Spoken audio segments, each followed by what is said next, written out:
ഇയാൾ എന്നെ വെല്ലുവിളിക്കുന്നു ഇവിടുന്ന്. അഹമ്മദ് ഖസ്റജി മരിച്ചു പോയിട്ടില്ല, പേരോട് മരിച്ചു പോയിട്ടില്ല, നമ്മളും മരിച്ചു പോയിട്ടില്ല. അബുദാബി നിലനിൽക്കുന്നുണ്ട്, അവിടെ സമാധാന യുദ്ധമല്ല. അബുദാബിക്ക് ടിക്കറ്റും കിട്ടും. എയർ ഇന്ത്യക്കെന്തോ പൈലറ്റ് വർക്ക്സ് അവർ ഒരുപാട് ഫ്ലൈറ്റ്, വേറെ എയർലൈൻസിന്റെ ഫ്ലൈറ്റ് പറക്കുന്നുണ്ട്. വിസയും പെട്ടെന്ന് കിട്ടും.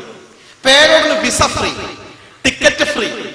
ഈ വിഷയം അന്വേഷിക്കാൻ വേണ്ടി അബുദാബി അഹമ്മദ് ഖസ്റജിയുടെ അടുത്തേക്ക് മിതമായ മധ്യസ്ഥന്മാരെ കൂട്ടിക്കൊണ്ട് പോകാൻ തയ്യാറുണ്ടെങ്കിൽ എല്ലാ ചെലവും വഹിക്കാൻ ഞങ്ങൾ തയ്യാറാണ്.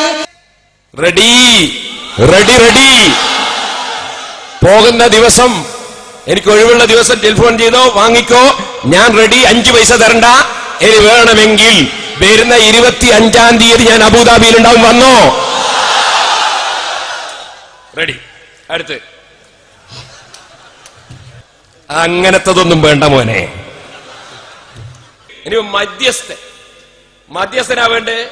അഹമ്മദ് ഖസ്റജിക്ക് നല്ല പരിചയമുള്ള ആളാണ് ബഹുമാനപ്പെട്ട സയ്യിദ് മുഹമ്മദ് അലി ശിഹാബ് തങ്ങള്. അദ്ദേഹം ബാപ്പാന്റെ കൂടെ വന്ന് പാണക്കാട് താമസിച്ചതാണ്. കുഞ്ഞാലിക്കുട്ടി സാഹിബിന് അദ്ദേഹത്തിന് അറിയാം, പാണക്കാട് തങ്ങന്മാരറിയാ. മർക്കസിൽ വന്നിട്ട് പിറ്റേന്ന് രാവിലെ ഉസ്താദിന്റെ മകൻ ഹക്കീം അസ്ഹരിയുടെ കൂടെ ഉസ്താദിന്റെ വണ്ടിയിൽ മർക്കസിൽ നിന്ന് പാണക്കാട് പോയിട്ട് മുനവ്വർ ശിഹാബ് തങ്ങളെയും മറ്റൊക്കെ കണ്ടതാണ്. അതുകൊണ്ട് മധ്യസ്ഥനായിട്ട് ബഹുമാനപ്പെട്ട മുനവ്വർ അലി ശിഹാബ് തങ്ങളെയും കുഞ്ഞാലിക്കുട്ടിയെയും നിങ്ങൾക്ക് പറ്റുമെങ്കിൽ ഞാൻ റെഡിയാണ്. എനിക്ക് അവർ രണ്ടാളും പറ്റും. സഹോദരന്മാരെ, അത് ശരി, നിങ്ങളൊരു കാര്യം മനസ്സിലാക്കണോ? മുജാഹിദ്, ജമാഅത്ത്, ഖാദിയാനി, യുക്തിവാദി, നിരീശ്വരവാദി, ഇങ്ങനത്തെ മുഴുവൻ വാദികളെയും ഒരു സ്ഥലത്ത് ഇരുത്തിയിട്ടാണ് ഞങ്ങൾ പണിയെടുക്കുന്നത്.